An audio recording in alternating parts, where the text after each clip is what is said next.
Izenzo zeshumi. Kwakukhona eKesariya indoda ethile egama layo linguKhoneliyu, eyinduna yekhulu yebutho elithiwa elase-Italiya. Wayengumuntu okholwayo nowesaba uNkulunkulu kanye nendlu yakhe yonke, abela abantu abampofu izipho eziningi, ekhuleka kuNkulunkulu njalonjalo. Wabona ngokusobala embonweni ingelosi kaNkulunkulu ingena kuye kungathi ngehora lesishiyagalolunye lemini, ithi, "Khoneliyu." Wayigqolozela enokwesaba, wathi, "Kwenzenjani, Nkosi?" Yathi kuye, "Imikhuleko yakho nokwabela kwakho abampofu izipho kwenyukile kwaba yisikhumbuzo emehlweni kaNkulunkulu. Thuma-ke amadoda eJopha, ubize uSimoni othile othiwa uPetru, yena ungenisile kwaSimoni othile, umshuki, ondlu yakhe ingaselwandle." Isimukile ingelosi ebikhuluma naye, wabiza ababili bendlu yakhe nebutho elikholwayo kulawo ayehlala naye njalo, wabalandisa konke, wabathumela eJopha.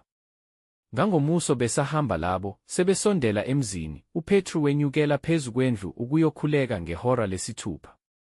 Khona walamba kakhulu, wafuna ukudla, kepha besamlungisela wehlelwa yisiyezi, wabona izulu livulekile nesitsha esithile sehla sinjengendwangu enkulu, sehliselwa emhlabeni ngamachopho amane. Kusona kwakukhona zonke izilwane ezinezinyawo ezine, nezinwabuzelayo zomhlaba, nezinyoni zezulu. Kwavela izwi lathi kuye, "Vuka, Petru, hlaba, udle."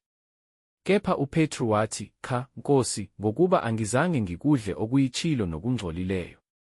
Izwi laphinda lasho kuye ngokwesibili, lathi, "Lokho akuhlambululile uNkulunkulu, ungasho wena ukuthi kubi." Lokho kwaphindwa kathathu, isitsha senyuselwa masinyane ezulwini. UPetru esasambathekile ngokuthi ngakube uyini lowo mbono awubonileyo, bheka, amadoda ayethunyiwe nguKhoneliyu, esebuzile indlu kaSimoni, ema ngasesangweni, amemeza ebuza ukuthi uSimoni othiwa uPetru ungenisile yini lapho. UPetru esazindla ngombono, uMoya wathi kuye, "Bheka, amadoda amabili ayakufuna, sukuma-ke, wehle, uhambe nabo, ungangabazi ngalutho, ngokuba yimina engibathumileyo." UPetru wayesehlela kuwo amadoda, wathi, "Bhekani, yimina enimfunayo, kuyindabani enize ngayo na?" Bathi, "UKhoneliyu induna yekhulu, indoda elungileyo nemesabayo uNkulunkulu, efakazelwa kahle esizweni sonke sabaJuda, uyaliwe yingelosi engcwele ukuba akubizele endlini yakhe, ezwe amazwi kuwe." Wayesebabiza, wabangenisa. Ngangomuso wasuka wahamba nabo, abathile babazalwane baseJopha bamphelekezela. Ngangomuso bangena eKesariya. UKhoneliyu wayebalindele esebizile izihlobo nabangane bakhe abakhulu. Kwathi ukuba angene uPetru, uKhoneliyu wamhlangabeza, wawa phansi ngasezinyaweni zakhe, wakhuleka. Kepha uPetru wamvusa wathi, "Sukuma, nami ngingumuntu nje." Esakhuluma naye wangena, wafumana abaningi ababebuthene. Wayesethi, "Niyazi ukuthi akuvunyelwe ukuba umuntu ongumJuda ahlangane, ahambelane nowesinye isizwe, kepha uNkulunkulu ungitshengisile ukuba ngingasho nangoyedwa ukuthi unetshilo nokuthi ungcolile. Ngakho lokhu ngibiziwe, ngizile ngingalanga. Ngakho-ke sengiyabuza ukuthi ningibizeleni na?" UKhoneliyu wathi, "Ngezinsuku ezine ezidlule ngaleli hora bengenza umkhuleko wehora lesishiyagalolunye endlini yami. Bheka, indoda eyembethe ingubo ekhazimulayo yema phambi kwami, yathi, 'Khoneliyu, kuzwakele ukukhuleka kwakho, nokwabela kwakho abampofu izipho kukhunjuliwe phambi kukaNkulunkulu. Ngakho thumela eJopha, ubize uSimoni othiwa uPetru, yena ungenisile endlini kaSimoni umshuki ngaselwandle. Ngase ngithumela kuwe ngaso leso sikhathi, wenze kahle ufike. Manje sesikhona sonke phambi kukaNkulunkulu ukuba sizwe konke okuyalelwe yiNkosi.'" Khona uPetru wavula umlomo, wathi, "Nembala ngiyabona ukuthi uNkulunkulu akabheki ubuso bamuntu, kodwa ezizweni zonke omesabayo nowenza ukulunga uyamukeleka kuye.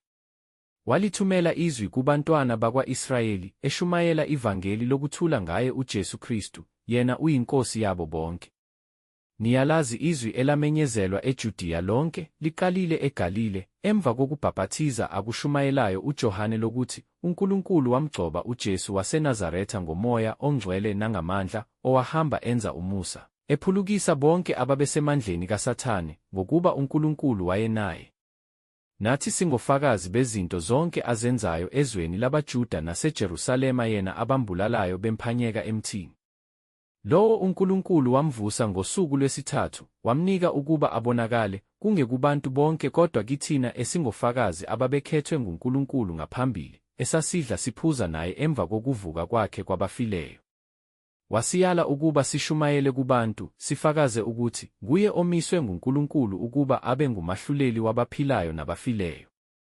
Ngaye bonke abaprofethi bafakaza ukuthi ngegama lakhe bonke abakholwa nguye bayakwamukela ukuthethelelwa kwezono. Kwathi uPetru esakhuluma lawo mazwi, uMoya oNgcwele wehlela phezu kwabo bonke ababelizwa izwi. Abokusoka abakholwayo ababefikile noPetru bamangala kakhulu, ngokuba isipho sikaMoya oNgcwele sitheliwe naphezu kwabezizwe. Ngokuba babezwa bekhuluma ngezilimi, bethusa uNkulunkulu. Khona uPetru waphendula wathi, ukhona yini ongala namanzi ukuba bangabhaphathizwa laba abamukela uMoya oNgcwele njengathina? Wayeseyala ukuba babhaphathizwe egameni leNkosi. Base bemncenga ukuba ahlale izinsuku ezithile.